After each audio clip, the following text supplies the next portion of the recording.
to Align with Ariana. Say hi. Look, kisses. Look, kisses. Mwah. Say welcome to Align with Ariana. Hi, welcome to Align with Ariana.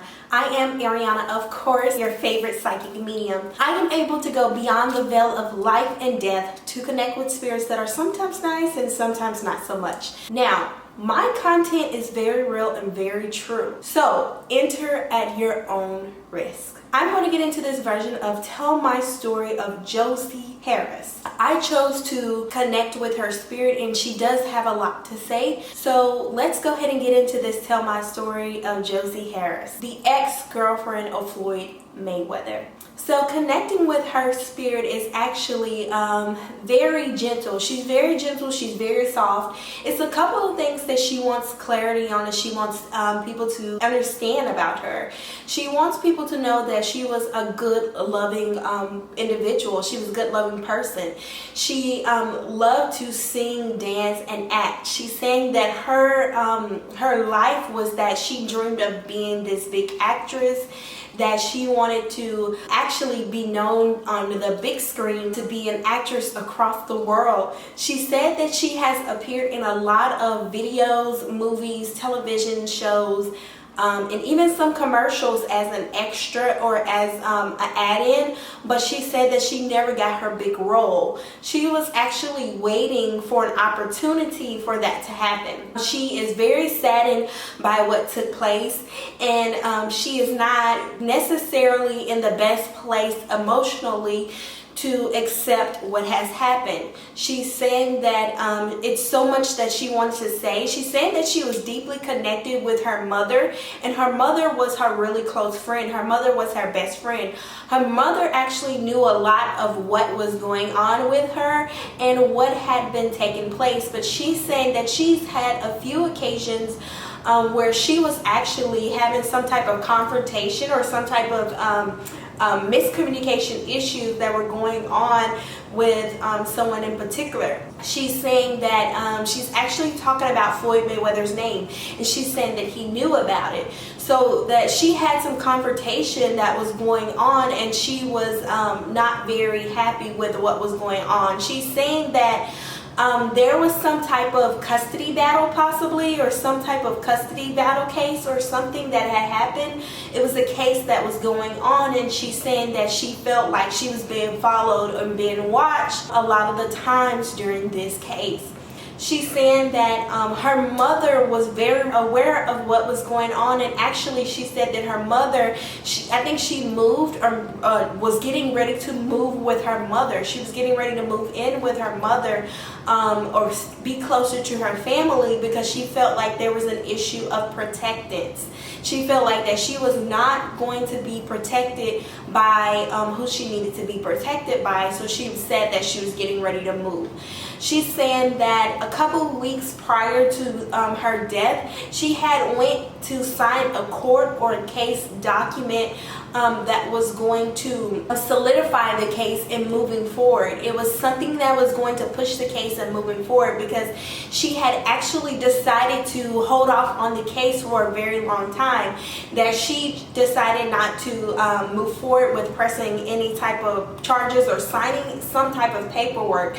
She's saying that she decided to hold back from this because she had been receiving some type of death threats, that she had decided not to go forward or move forward in this situation. She's also saying that she feels like this is very connected to her ex. She is saying that she feels like this is connected to her ex, but she's not saying who her ex is, but she's saying that her ex is very well known. She's saying that she was actually strangled, that a strangulation had took place, that she remembers being grabbed around her neck area, and she remembers the struggle. She is very sad, and you guys, and her talking about this process is very hard for her. She's saying that she feels like it was so many things or so many warning signs that she wish she would have paid attention to, but she's saying these are the very things that stopped her from moving forward in the process, and these were the very things that actually pushed her from moving forward in the process. all of the warning signs that she saw, she is actually making it very clear that these are things that should have stopped her in the process, but she kept going because she wanted to see justice on the other end. And then she's also saying that she wanted resolution, and she's possibly talking about resolution for some type of child as well. She is mentioning something as a result to a child. She's saying that she has had a miscarriage before in this situation, and she was carrying a child that she had miscarried through the relationship of her and Floyd. And she's also saying that this was very sad, and she was very saddened by this because she's saying that she lost a child possibly because of the result of some type of argument or some type of altercation. She's saying that the child was lost because of this. She is saying that it took a lot for her to heal in this process, a long time for her to get through this process, but she knows that it was something that she wanted to work very hard for. She's deeply saddened, you guys, at this time. She is not 100% okay with the fact that she is no longer here in this plane, but she is very okay with the fact that she doesn't have to look over her shoulder anymore. She's saying she was very fearful leading up to this. She's saying that there's going to be something in particular to her home, or something that is going to be thrown off, is that her home or pictures of her home might be very clean, or something was cleaned up. She's saying that something was cleaned up while she was there.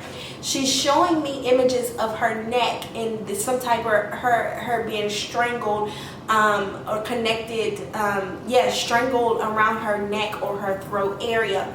She's also showing me images that someone possibly, she's saying something about some pills or something that could have been located in the place that made it seem like she had something to do with it. She is making it very clear that she was not associating her life with anything except for trying to focus on this case. Now, she is saying that occasionally she did have a drink, or occasionally she did do things to relieve her stress, but she was very stressed out. She's also mentioning that she actually liked cigars, and this was something that Floyd introduced her to, was cigars. So she actually used cigars, but she felt like never did she do anything to go to the extreme, or never will she do anything to go to the extreme.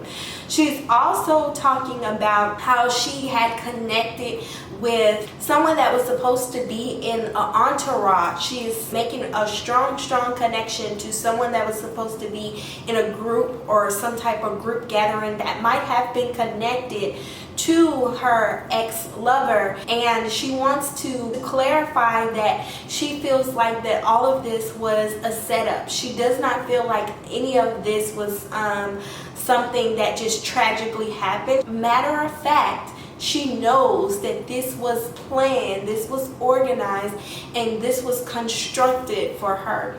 She wants to talk about it now because she said that she often was the girl that was behind the scene. She often was the one that did not want to come forward and talk about things in such manners, but she said that she wants to have her voice, and this is her opportunity to do so.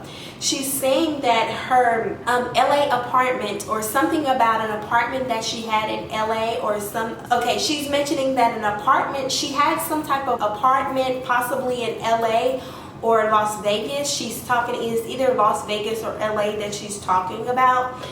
She's mentioning that this apartment was being watched. This apartment was actually manipulated. Someone did something to this apartment and set it up to make it seem like it was something totally different. Now, she's also saying that the truth has not come out yet, but it will come out, and she's very happy that some things will be brought to light. She's also mentioning that the color blue, or baby blue, is very important. I'm not sure if this is something that she would like for like a funeral arrangements or something. She is saying that this possibly was a color that was very common at her burial or some type of site, or if she has not had a burial, this will be a common thing, as her mother and her family and her friends know that baby blue was very important to her.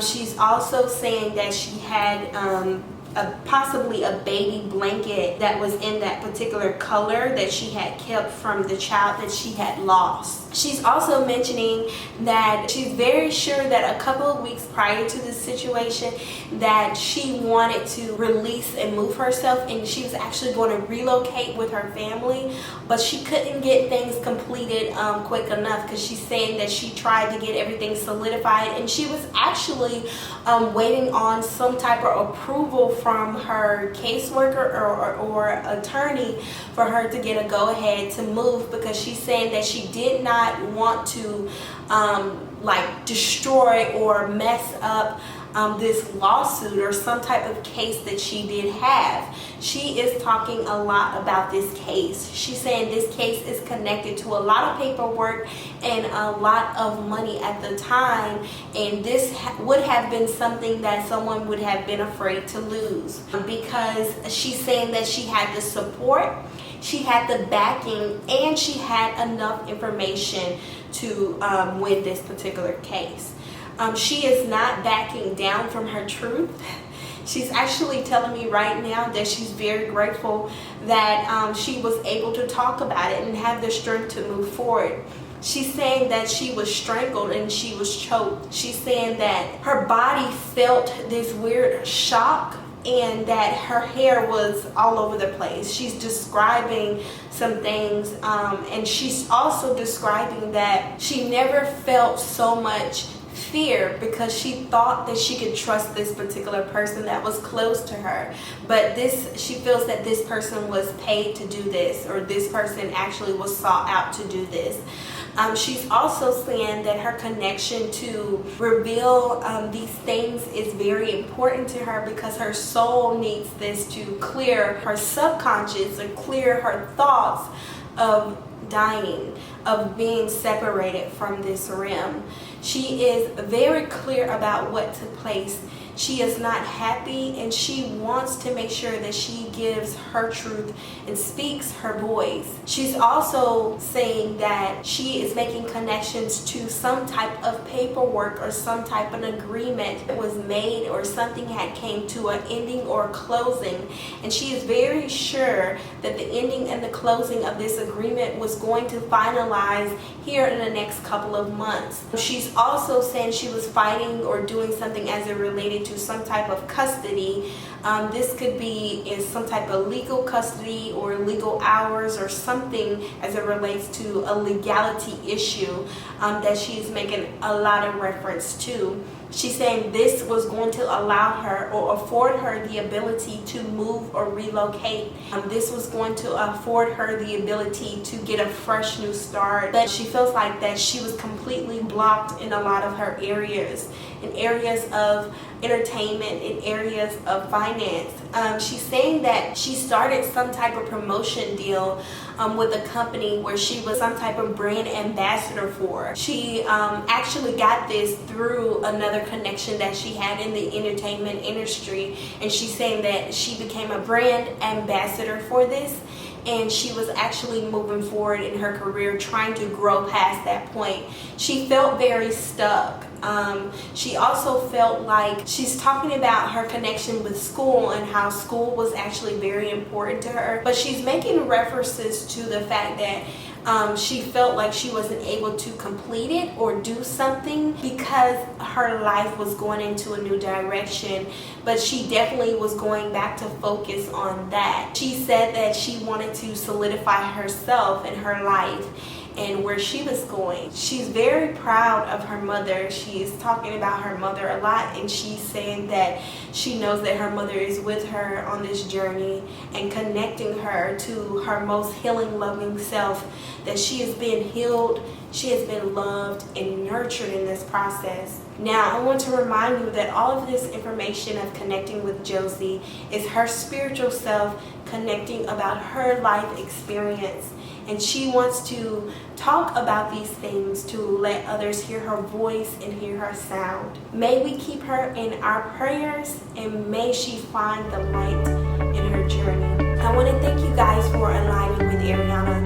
If you would like your own personal reading, please visit www.alignwithariana.com. Be sure to share, like, and subscribe. You can also connect with me on Instagram. For more details, for more goodies, for more working your magic,